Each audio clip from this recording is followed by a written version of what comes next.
In this video, I'm going to show you how to buy the DoorDash gift card. So the first thing you want to do is you want to open up any web browser and just look up DoorDash gift card. Then go ahead and select on the official DoorDash.com website right over here. And again, I recommend that you only use the official website, guys, and then it should look something like this. So yeah, they actually do make the process relatively easy, so I'm really happy about it. So the first thing you want to do is you want to go ahead and press on buy gift card right over here. Then go ahead and press on continue as guest.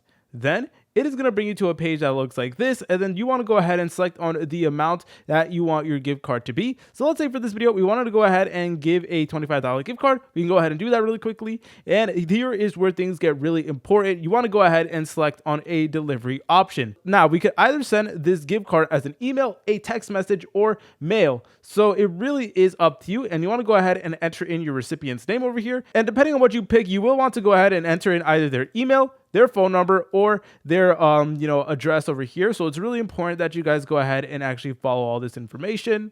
So let's say you wanted to go ahead and send a gift card as an email. You need to go ahead and put in the name, the email, and then you guys have the option to write in a custom message. And then you want to go ahead and just give like a little message right over here. So I'm just going to type in something like that. Then you can go ahead and press on continue. And you can add another gift card if you want. You want to go ahead and enter in your card information to actually purchase it. And once you're done with that, it will actually place the order, and then it will get your gift card and send it to whoever you sent it to. If you guys found this video helpful, make sure to leave a like and subscribe. I'll see you in the next tutorial.